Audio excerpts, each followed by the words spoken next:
Men, do you feel lost? Do you feel like you don't measure up, that you'll never measure up? Do you feel all alone? In this video, I'm going to show you that there is a way out of that. Because the last thing the world needs is another ponytailed accountant in a vet. We do not need another CEO with a new tattoo and a 22-year-old on his arm. The truth is the midlife crisis is real. But you didn't choose it, you didn't cause it, you were set up. And in this video, I'm going to show you 3 ways that rolled away the stone for me. And they can help you roll away the stone as well. So you can choose resurrection instead of a very, very expensive distraction. When men realize they did everything they were told, they got a haircut, they got a new job, they did what the church told them to do, and yet they're still lost. They haven't got that feeling of completion. They've never really learned to have it all. The marriage is struggling, they're not rich yet, or even worse, they are rich and they still feel empty. That's what the midlife crisis actually is.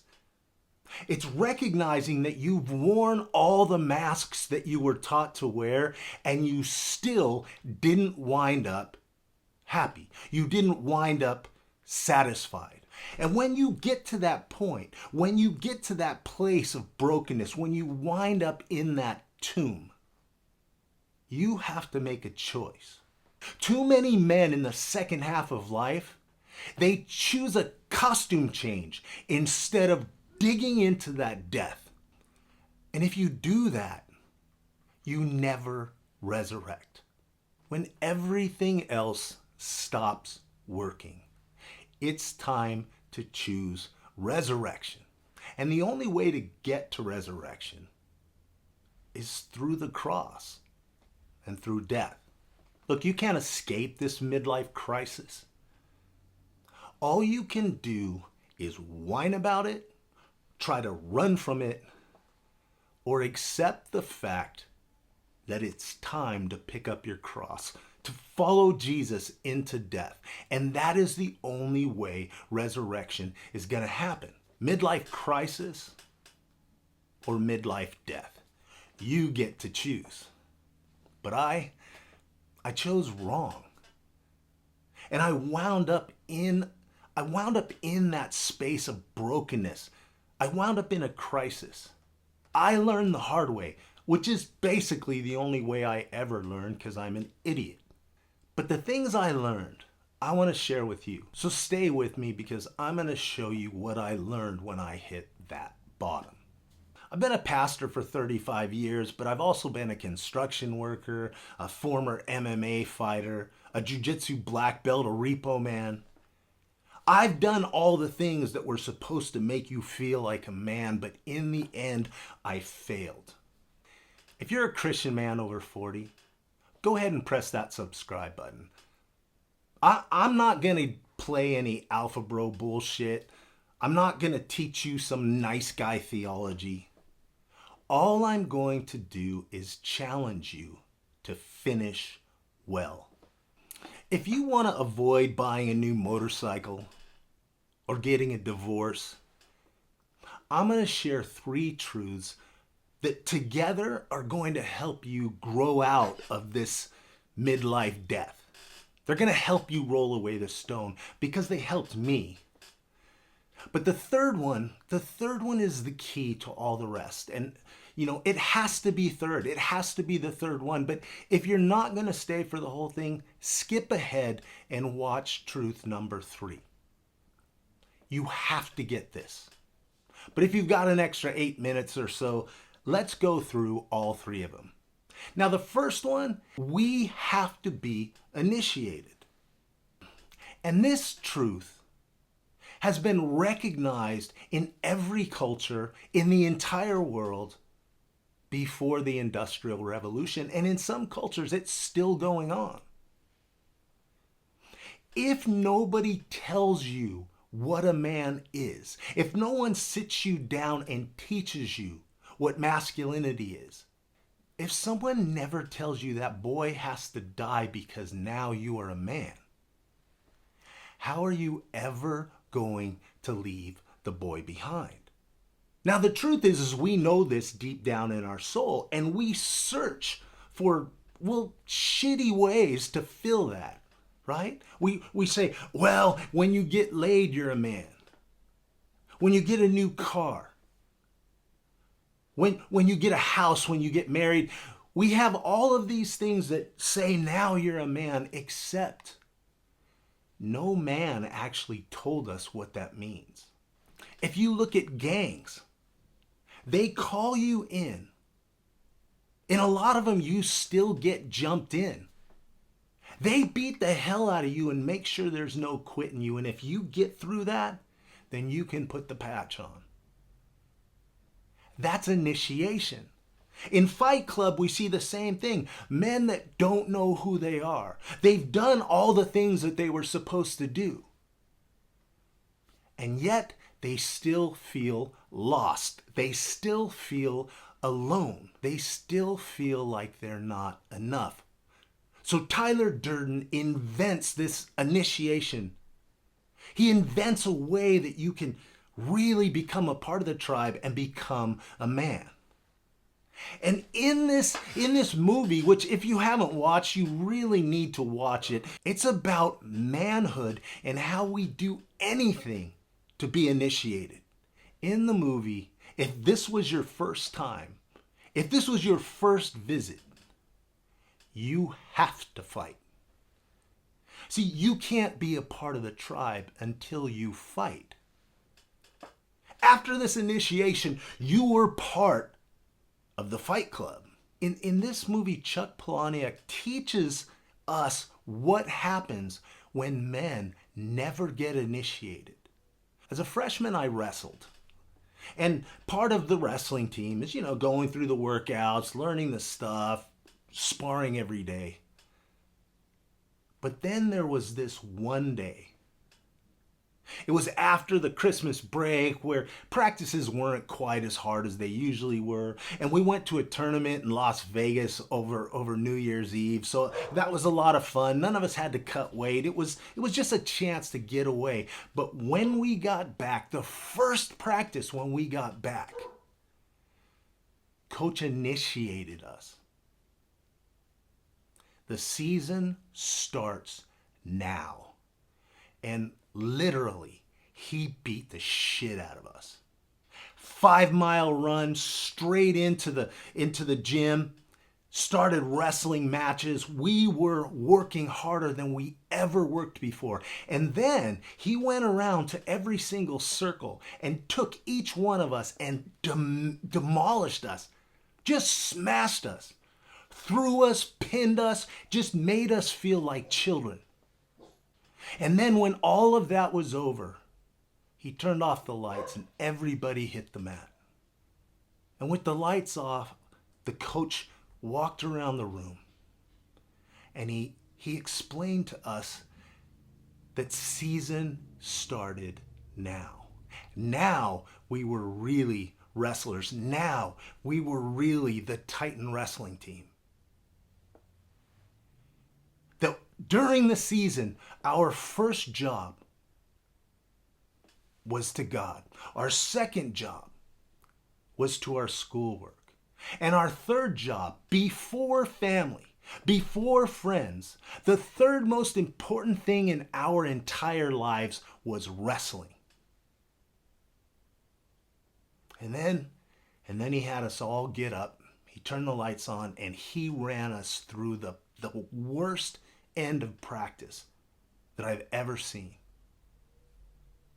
When we walked out of that gym, we were different people.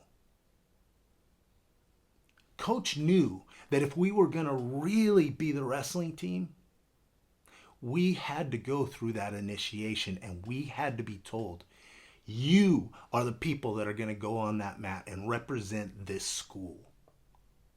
He knew that until we understood that, we'd just be trying to get our letterman's jacket. I'll tell you, about 15-20% of the people quit that day and never came back. But the ones that stayed, they stayed for all 4 years. We need to be initiated into manhood. We need to know the power that a man has. We need to learn what testosterone does in our body. And then we need to learn how men that care about the tribe focus that. And if we don't have that, well, we're just looking for cheap substitutes. The second truth was kind of hard for me to understand. Lately, we have these alpha bro influencers telling us that alpha's not good enough, right? Now you have to be a sigma male. I don't really understand why we have to keep using Greek letters, but I'm going to keep doing it anyways. You are not made to stay alone. Human beings are communal creatures. Jesus himself says whenever we gather together, he's with us in the midst of it. The thing that we need to understand, the thing that we need to get stuck in our hearts is when we are alone, it's to serve the tribe. The second truth is the sigma bullshit is a lie. When you look at the trials, right? You look at the movie 300, right? The Spartan kid, he has to go out by himself. And he needs to live off the land. And then he has to kill the wolf. And he has to do that by himself. It wasn't about being alone. It was about finding pieces of yourself that can come back and serve the tribe. When a Lakota warrior was sent off for his vision quest, the goal wasn't to stay out in the wilderness.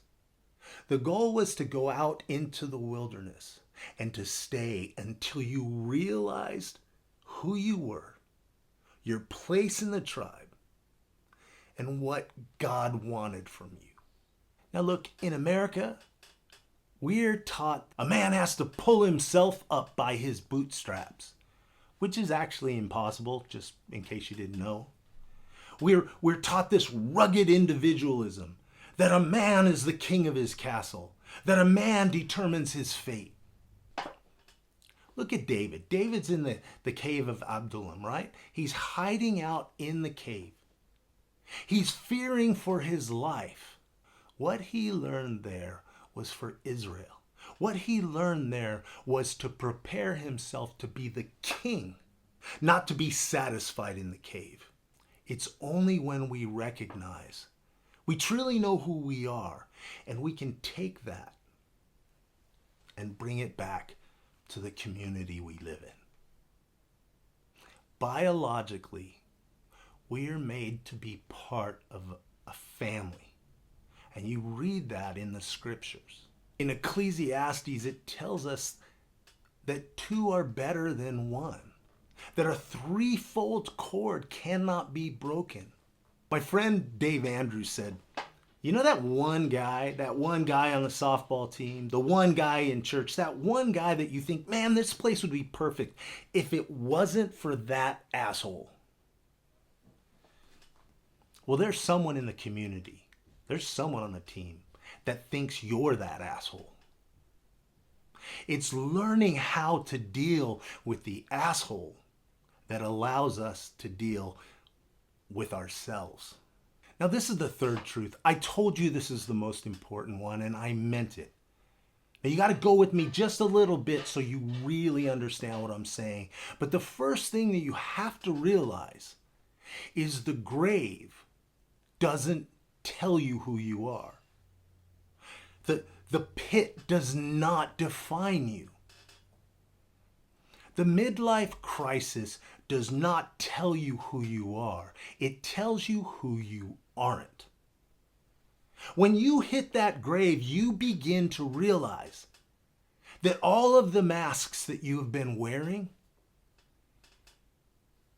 the nice guy, the tough guy, the smart guy, the good father, the good churchgoer, it's a mask.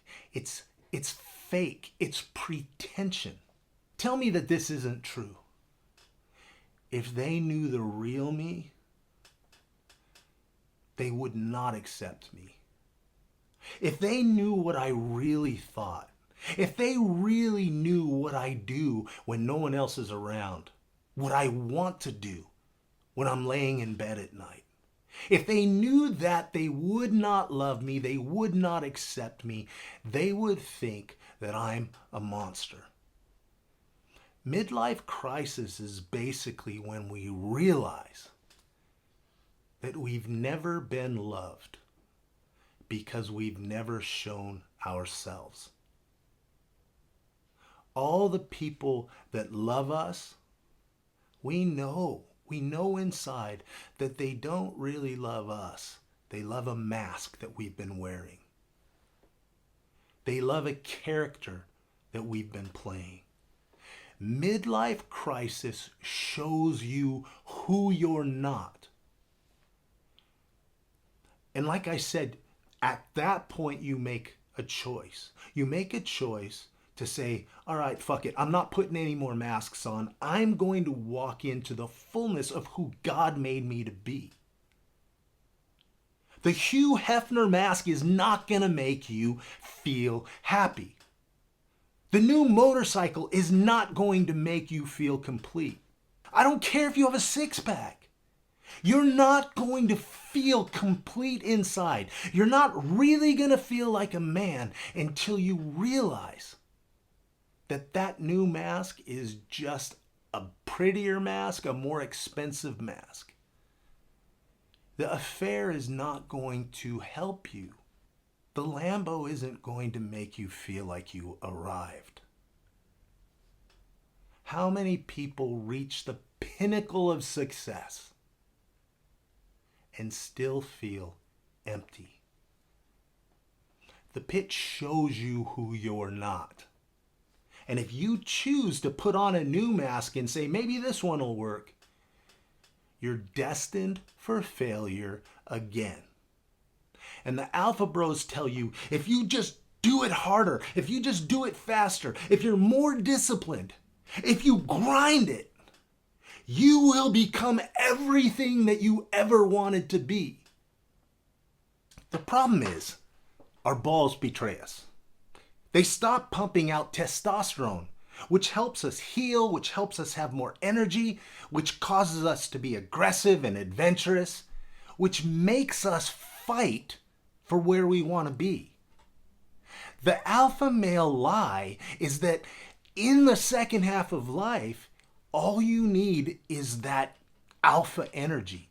All you need is that testosterone-fueled power. Only that power is drifting away. The second half of life is when we realize that those masks we wear, no matter how hard we try, no matter how hard we push it, no matter how disciplined we are, they will never become a successful version of us because they are not us. Who are you really? Well, the Bible tells us some things that just might surprise you. That guy underneath all the masks, the guy that you hardly even know anymore, that guy is made in the image of his Father. That guy is filled with the same spirit, the same essence, the same power that rose Christ from the dead. That guy is more than a conqueror in Christ. That guy is who you really are, who you were created to be. When Jesus comes out of the water of baptism, he hears a voice that says, "You are my beloved Son, and I'm pleased with you." You have to hear this. God says that to you too. You are God's son. You are God's creation. And he's pleased with you. He may not be pleased with some of the masks you put on, but he's pleased with who he made you to be. So take off the fucking mask and realize who you are. And until you're ready to do that, resurrection is only going to be partial. Masks and costumes cannot be resurrected. But you can. When I was around 25 years old, denominations started asking me to come and speak. Some of them to speak at their national conferences. I was a recognized expert in Gen X ministry. And I understood how if churches wanted to reach Generation X, they were going to have to speak a new language. People began to want to hear what I was talking about. The director of the church consultation group that I was a part of, he took me to lunch. John, you've got the bleached hair, you've got the piercings and the tattoos.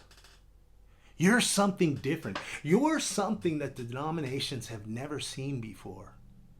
And they want you because you're going to make them look cool. You're going to make them look like they're out to save the young people. You are their new dog and pony show. And as soon as the next one shows up, they're going to forget all about you. And you're going to wind up bitter and angry and cast out.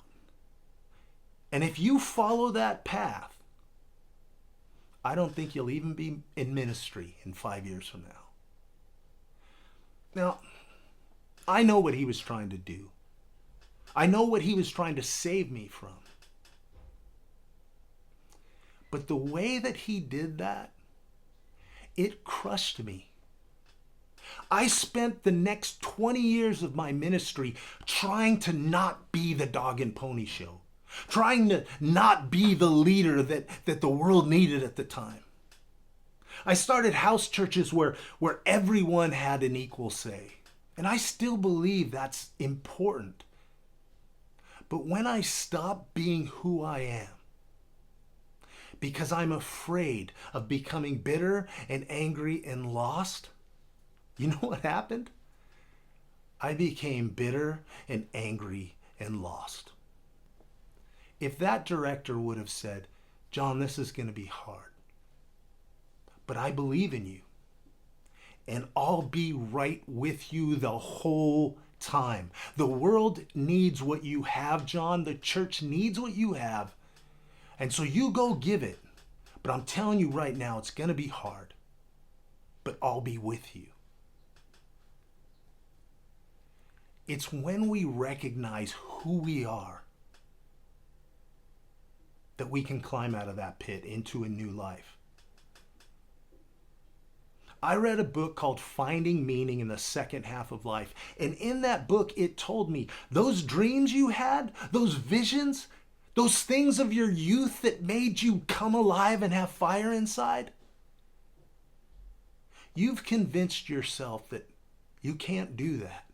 You've convinced yourself that that's just not you. And in doing that, you've held yourself down and you've chosen to not be who you were meant to be in the first place because you're scared. I'm going to tell you right now, it's not a Christian book, but every single man who's going through this time in their life, you have to read that book.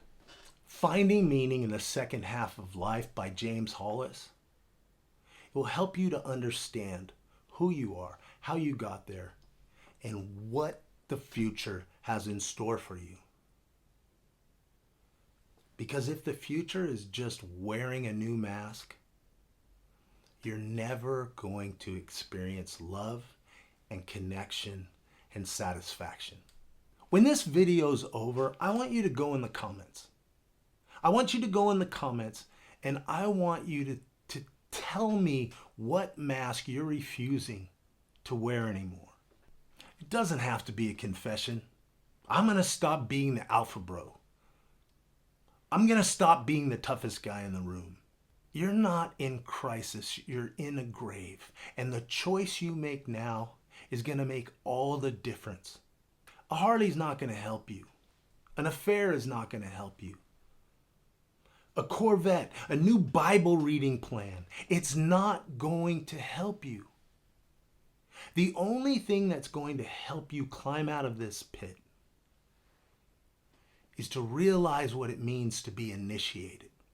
To realize that your time alone is made for the tribe, not for yourself. And to realize that you are the Son of the living God. And you are made as an heir to his kingdom. And that's what the Omega Way is all about. It's about growing past the alpha shit, growing past the sigma shit, growing past the Ned Flanders nice guy, and embracing masculinity that finishes well. The Omega Way is the way to finish well. In order for you to grow into who you really are, you need a tribe. And I'm inviting you to the Omega Tribe. The link's in the description. Omega men finish what the Alpha men only start.